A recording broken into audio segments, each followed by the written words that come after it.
Please observe, we developed IIB blocks explicitly. IIB blocks explicitly. These IIB blocks will not be available in the class 5. IIB blocks content, IIB blocks content moving into the constructor. IIB blocks content keeping in the constructor body immediately after supercalling statement. In the constructor body, first statement should be either supercalling or this calling. If at all constructor's first statement is a supercalling, then immediately after supercalling, IIB statements are keeping in the constructor body. If we consider this constructor in the class 5, there will be 3 statements. First statement is super with no argument. Second one is IIB statement. Third one is whatever SOP we kept in the constructor body. Please observe, IIB blocks will not be available in the class 5. IIB block content moving into all the constructors whichever having first statement as a supercalling statement. If first statement is a supercalling statement, then only compiler will keep IIB statements immediately after supercalling statement. If first statement is a this calling statement, compiler will not be keeping IIB statements in that constructor body. Observe everybody. First statement of the constructor, it should be either super or this, super calling or this calling, super with or without arguments, this with or without arguments, super calling or this calling. Super calling, it can be with or without arguments, this calling with or without arguments. If constructor's first statement is any kind of supercalling, then IIB statements are incorporating in the constructor body immediately after supercalling. Immediately after supercalling. Please observe, in the Java file, we are developing explicitly IIBs, instance initialization blocks. All these instance initialization blocks moving into constructor body while compiling by the compiler. If constructor's first statement is any kind of supercalling, it can be super with no argument, it can be super with any arguments, no matter which type of supercalling statement. No matter which type of supercalling statement. In the constructor body, if first statement is any kind of supercalling statement, then IIB moving into the constructor body and keeping after supercalling statement. Now, if you observe any constructor deeply, you can find 3 different sections in the constructor body. 3 different sections.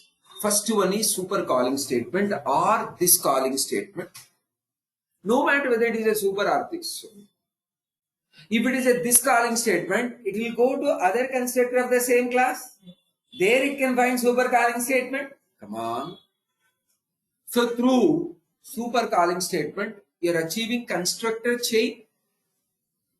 Constructor chain. The first section of the constructor is constructor chain. First section of the constructor body is a constructor chain. First section of a constructor, it's a constructor chain. Even though there is a this calling statement as a first statement in the constructor body, that this calling statement going to other constructor of the same class, there it can find supercalling statement. That supercalling statement giving a call to superclass constructor. From there it is going to superclass of its superclass constructor. Likewise, it is going to object class constructor. First section of any constructor body is Constructor chain. Constructor chain. Chain of constructors are involving. Then second section of the constructor. Second section of the constructor. Second section of the constructor. Second section of the constructor. If any IIB blocks are there, all IIB blocks will be keeping immediately after constructor chain. All IIB blocks from top to bottom, whatever IIB blocks are there, IIB blocks content available in the constructor body as a second section. If IIBs are there, if no IIBs, then second section will not be. If IIBs are there, all IIBs are incorporating in the constructor body by the compiler while compiling. The third section is whatever original content you kept in the constructor body. Whichever original content you kept in the constructor body, that content is a third section. In this case, whichever statement I selected, that statement you can consider as a third section of the constructor body. In the constructor body, you can find three different sections. One is constructor chain. Second one is IIB's content. Third one is original content of the constructor. Original content of the constructor.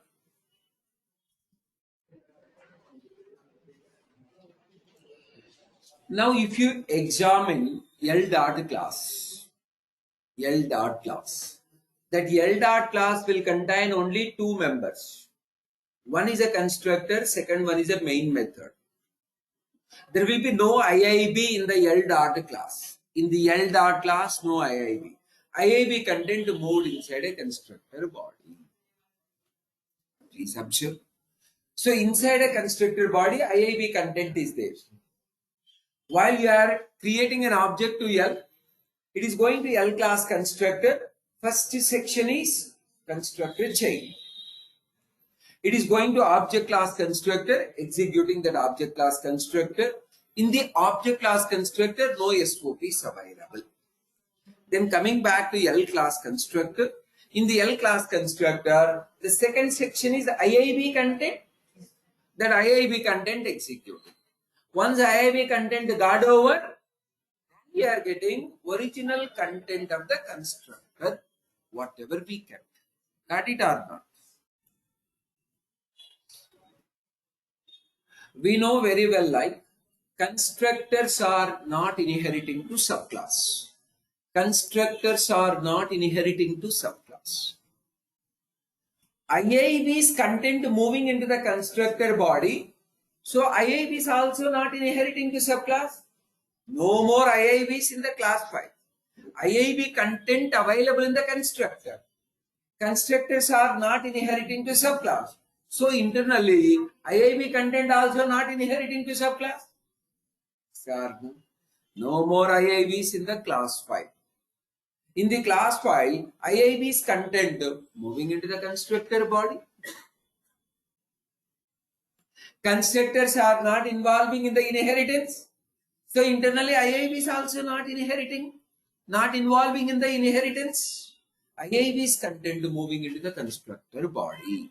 This point is very important. In the M class, there are two constructors. Constructor got overloaded. One is a no argument constructor. Other is an argument constructor. First constructor giving a call to second constructor. No argument constructor giving a call to argument constructor. Now, compiler not keeping a super calling statement in the first constructor. Why? There is already this calling statement. Compiler required either super calling or this calling as a first statement in the constructor body. Whereas in the second constructor, we didn't keep either super calling or this calling. Compiler keeping super with no argument. After super with no argument, compiler also keeping IIB content. IIB content moving into second constructor only, not to the first constructor. First constructor's first statement is this calling statement. Second constructor, we didn't keep a super calling or this calling. Compiler will keep super with no argument. If constructor's first statement is any kind of super calling, then only compiler will be incorporating IIB's content. If IIB is available in any of the class, if IIB is available in any of the class, those IIBs are incorporating in the constructor body whichever having first statement as any kind of super calling statement. If first statement is super calling statement, then only compiler keeping IIB's content. Why it is so? Why compiler is particular about super calling statement while incorporating IIB's content?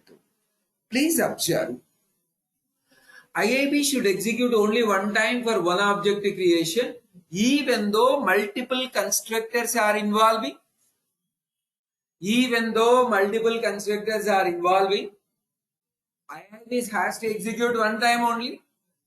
If IIB content is there in both the constructors and I am using no argument constructor, from the no argument constructor it will go to the argument constructor.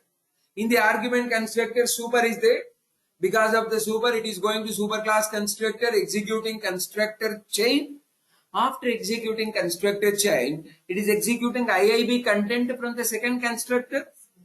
Then original content of the second constructor.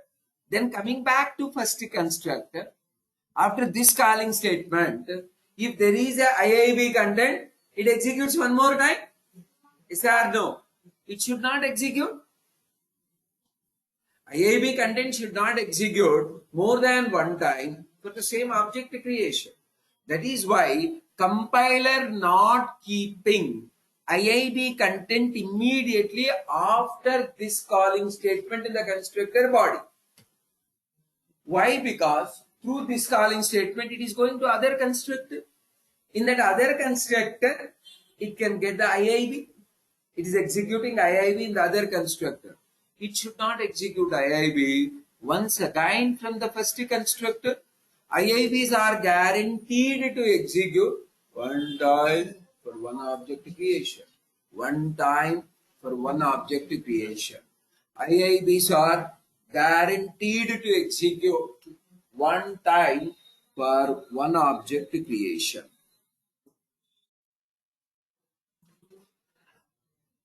IIBs are incorporating in the constructor body if first statement is super calling statement. If first statement is any kind of this calling statement, compiler not keeping IIB's content in that particular constructor to avoid multiple times execution for one object creation. For one object creation, any number of constructors can involve. In the same class, multiple constructors can be involved while one object creation. But IIB execution is only one time. In the same class, there can be more than one constructor execution for the same object creation. For one object creation in the same class, multiple constructors through this calling statement. If you are not using this calling statement, in the same class, one constructor only will execute. But it will execute one from the superclass. From the same class, generally one constructor. If you go for this calling statement, from the same class, multiple constructors. Even though multiple constructors are involving from the same class. IIBC should execute one time for one object creation? Sir, no. That is why IIBs are not incorporating in the constructor body whichever having a first statement as any kind of this calling statement. That this calling statement can be no argument this calling or argument this calling.